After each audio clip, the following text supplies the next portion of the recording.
Ketika Seiran keluar dari klinik psikiater, ia pun kaget karena ditemui oleh Tarik. Pria itu mengaku telah mengetahui bahwa Seiran sakit serius. Tiba-tiba Ferit muncul dengan menyandera Safed dan mengacukan pistol ke arah Tarik. Keduanya lantas sedikit bernostalgia mengenai peristiwa penembakan yang menyebabkan Ferit sekarat. Ketika Tarik ditanya Ferit mengapa menemui istrinya, ia justru menyuruhnya menanyakan sendiri kepada istrinya. Hal itu tentu saja membuat Ferit dan Seiran bertengkar karena Seiran tidak mungkin menceritakan yang sebenarnya. Ferit akhirnya mengajak Tarik menyelesaikan ini secara laki-laki. Dia meminta nomor telepon karena nanti akan menghubungi menyelesaikan masalah ini. Keduanya sepakat karena tidak mau disebut sebagai pengecut. Sementara itu, Halisbe menyuruh Meside untuk tidak menyentuh keluarganya lagi. Lagi pula sebelumnya ia juga sudah menculik Seiran. Meside menjawab bahwa ia tetap tidak terima karena anaknya telah mati. Jadi biar impas, nyawa dibayar nyawa, anak diganti anak. Halisbe mengatakan ia bisa saja menjebak dan membunuhnya, namun itu tidak ia lakukan. Meside menegaskan bahwa anaknya tidak bisa hidup lagi. Jadi bagaimanapun dendam ini harus terbayar. Selama di perjalanan, Ferit terus marah-marah kepada Seiran kenapa ia bisa pergi sendirian. Seharusnya ia tahu, dia selalu mengkhawatirkannya karena dia pernah diculik. Seiran hanya bisa membela diri bahwa Tarik yang mendatanginya. Di sisi lain, pertengkaran juga terjadi antara Kaya dan Suna karena pertemuan dengan Safed. Abidin menatap mereka seolah tidak terima wanita yang ia cintai tidak bahagia. Beralih kepada Gulgun dan Bibi Hatice yang sedang santai di tempat spa. Mereka membicarakan peran Ifakat dalam perjodohan Ferit dan Seiran di Antep, hingga kemudian membawa keluarga mereka pada titik ini. Sebuah kilas balik menunjukkan Gulgun mengakui kesalahannya kepada Halisbe, bahwa dialah yang menaruh kepala sapi di atas ranjang. Ia tidak menyangka jika masalah itu menjadi besar sampai sekarang dan harus berurusan terus dengan Meside. Itulah sebabnya kenapa Halisbe bisa menemui wanita itu. Saat ini Halisbe merenung, ia tidak habis pikir orang-orang terdekatnya ternyata yang telah mengkhianatinya. Tiba-tiba ia merencanakan makan malam keluarga, entah apa yang ia rencanakan. Setibanya di rumah, Ferit mencari Latif dan Abidin karena mereka yang harus bertanggung jawab dengan keselamatan Seiran. Namun di situ, Kaya justru membuka fakta bahwa Ferit dan Suna baru saja menemui Safed. Hal itulah yang membuat Seiran kesal karena Ferit ternyata berbohong. Pertengkaran berlanjut hingga ke kamar. Seiran mempersilahkan Ferit untuk menendang apapun. Seharusnya Ferit yang disalahkan karena diam-diam bersama Suna menemui Safed. Sementara dia tidak memiliki rencana bertemu dengan Tarik. Seiran menyadari bahwa Ferit selalu mengkhawatirkannya. Namun jika ia yang disalahkan, ia akan frustasi. Seiran sebenarnya ingin mengatakan semuanya kepada Ferit, namun ia tidak bisa. Ferit meminta maaf dan mengakui jika cemburu. Seiran memohon kepada Ferit agar mereka menciptakan kenangan yang indah selama mereka bersama. Seiran mengaku bahwa selama ini ia berpura-pura tidur di malam hari, padahal ia trauma. Dia tidak ingin keluarganya diganggu masalah yang tidak penting. Seiran mengajak Ferit untuk tidak berhubungan dengan Tarik lagi, namun keduanya ternyata melanggar. Ferit mengirimkan pesan kepada Tarik, mengajaknya menyelesaikan masalah. Sedangkan Seiran juga mengirimkan pesan kepada Tarik agar tidak memberitahukan mengenai penyakitnya kepada Ferit. Sementara itu, Ifakat melarikan diri ke rumah Sehmus setelah membunuh Fikriye saudaranya. Dia sangat ketakutan karena sidik jarinya berada di seluruh sudut rumah. Sehmus berjanji akan membantu sejauh yang ia bisa. Tiba-tiba Halisbe menghubungi. Sehmus menyuruh Ifakat untuk mengangkatnya seperti biasa. Ternyata dia diundang ke acara makan malam keluarga. Sehmus iri karena dia tidak dianggap lagi sebagai keluarga. Seiran ingin tahu kenapa Ferit dan Suna menemui Safed. Ferit pun menceritakan bahwa Ibu Akin masih hidup. Mendengar itu, Seiran teringat dengan apa yang ia alami. Ferit menambahkan bahwa ayah Akin juga masih hidup, namun tidak tahu keberadaannya. Itulah sebabnya kenapa ia ingin sekali berbicara dengan Tarik untuk mengetahui lokasi pamannya Tayar. Tak lama dari itu, Latif mengetuk pintu memberitahukan bahwa mereka diundang makan malam oleh Halisbe. Esme bersyukur suaminya tidak mengingat apapun kejadian tadi malam karena ia terlalu mabuk. Hanya saja diam-diam Kasim suaminya itu menghubungi Sherin dan ingin pergi ke rumahnya. Mazlum menawarkan kepada Esme membawanya kabur dari Kazim. Namun menurut Esme itu tidak perlu. Handphone yang dirusak Kazim ternyata sudah diperbaiki Mazlum. Esme sangat bersyukur. Halis B mendapatkan tentangan dari istri dan menantunya karena mengundang Ifakat pada acara makan malam. Belum selesai di situ, Ferit datang yang juga mempertanyakan keputusan kakeknya itu. Namun belum sempat dijawab, Ferit mendapatkan pesan dari Tarik yang mengajaknya bertemu di lokasi yang ia kirimkan. Sairan ternyata juga mengajak ketemuan Tarik. Abidin menyalahkan dirinya sendiri karena melakukan kesalahan. Ferit lalu menghampirinya untuk meminta maaf. Mereka telah lama saling mengenal. Saat itu situasinya sedang emosional. Abidin mengaku jika itu salahnya, ia siap dipecat. Namun Ferit langsung memeluknya, menganggapnya sebagai saudara. Sairan meminta bantuan Suna, ia ingin menemui Tarik. Suna awalnya menolak, namun adiknya itu terus memaksa. Malam harinya, Ferit dan Sairan bersiap-siap. Masing-masing lega karena keduanya berangkat sendiri-sendiri. Ferit mengaku masih ada urusan, jadi harus berangkat duluan.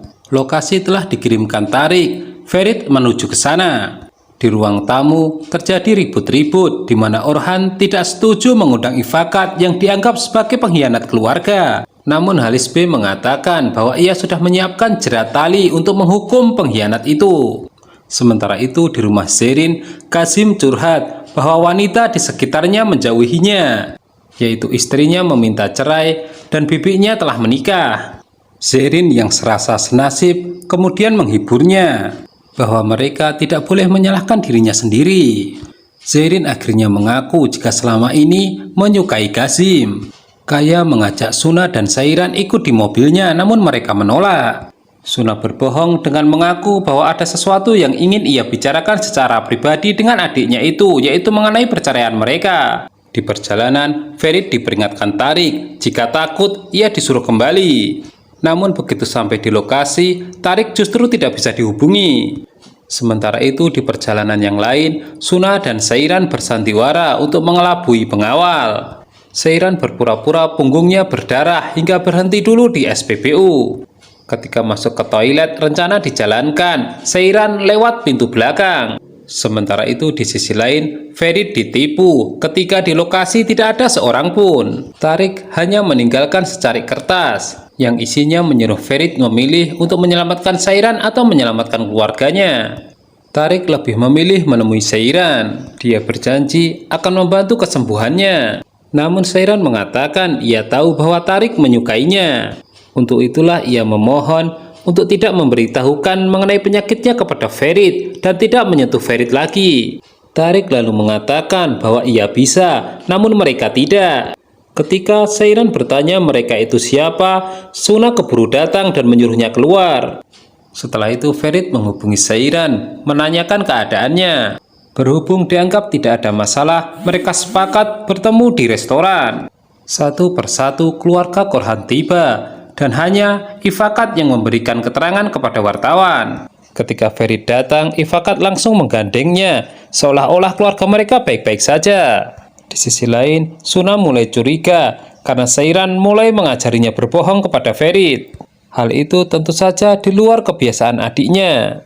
Halis B membuka kata-kata bahwa pemakan malam hari ini mungkin yang terakhir buat salah satu di antara mereka. Dan sebagai penghormatan, Orhan dipersilahkan mengutarakan sepatah dua patah kata. Orhan mengungkapkan pentingnya persatuan dalam keluarga mereka. Dia mengambil contoh kisah Ferit dan Sairan, bahwa mereka membuktikan kekuatan cinta bisa mengalahkan apapun. Gulgun merasa terharu dan meminta izin ke toilet. Kemudian Ifakat menyusul, menyuruhnya untuk tidak terlalu senang terlebih dahulu. Karena saat ini Halis B sedang mempersiapkan jerat tali untuk Orhan. Kaya menyela bahwa Suna ingin mengatakan sesuatu. Namun karena dia diam saja, Kaya mengatakan bahwa ia berencana pergi ke London.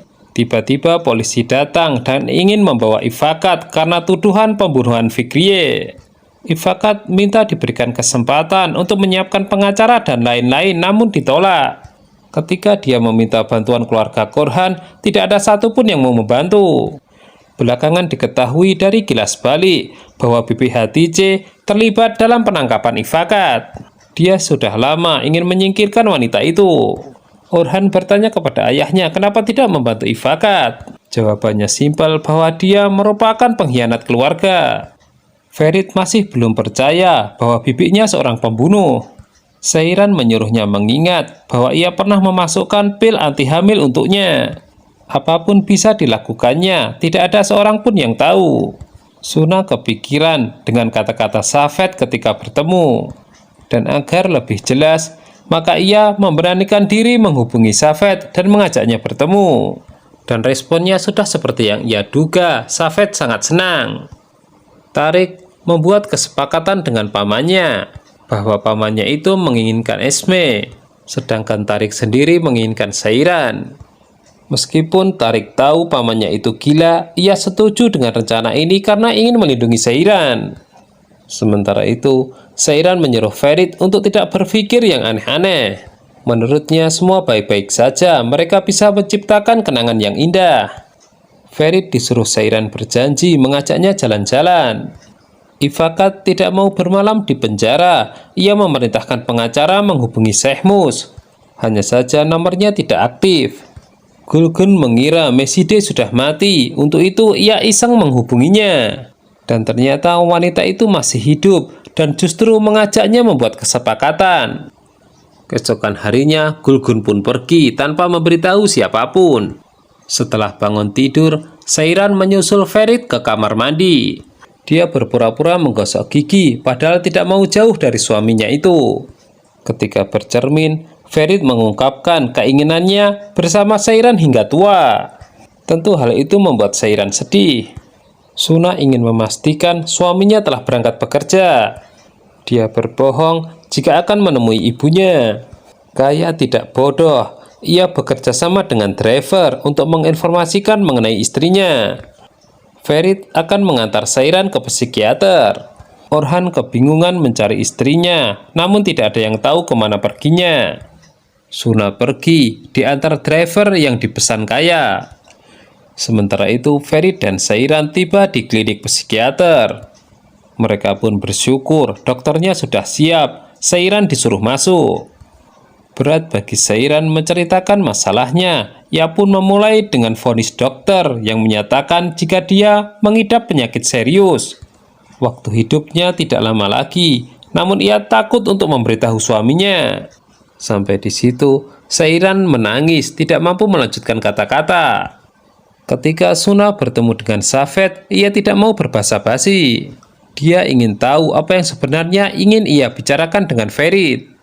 Safed tidak punya pilihan hingga menceritakan bahwa Seiran sakit keras dan dia sedang sekarat. Kenapa Seiran menemui Tarik? Karena dia mengetahui penyakitnya dan tidak ingin Ferit tahu. Dokter bertanya kepada Seiran kenapa ia takut memberitahukan ini kepada suaminya. Seiran menjawab bahwa suaminya itu sangat mencintainya. Jika ia tahu, pasti akan sangat sedih dan terpukul. Seiran mengaku khawatir jika suaminya itu tidak akan bisa hidup tanpa dirinya. Namun situasi terlanjur seperti ini, ia tidak tahu bagaimana mengucapkan selamat tinggal. Begitu Suna pergi, Safed ditangkap oleh Kaya. Ketika Seiran keluar dari klinik, ia mewanti-wanti pada Ferit untuk tidak bertanya apapun kepadanya. Menurutnya semua baik-baik saja, ia akan menceritakan yang diperlukan nanti. Ifakat bisa sedikit bernafas lega setelah ada orang yang mau menjenguknya. Dan orang itu tidak pernah ia sangka, dia adalah Gulgun yang notabene musuhnya. Gulgun memohon bantuan untuk menyelamatkan Orhan, sebagai imbalannya ia akan dibebaskan. Halisbe teringat kata-kata Meside bahwa anak diganti anak jika ingin dendam berakhir. Dia lantas menguji Orhan dengan mengatakan bahwa wanita yang menculik Seiran ingin bertemu dengannya dan membuat kesepakatan. Orhan menjawab jika mereka bisa menjebaknya. Namun Halisbe tidak mau.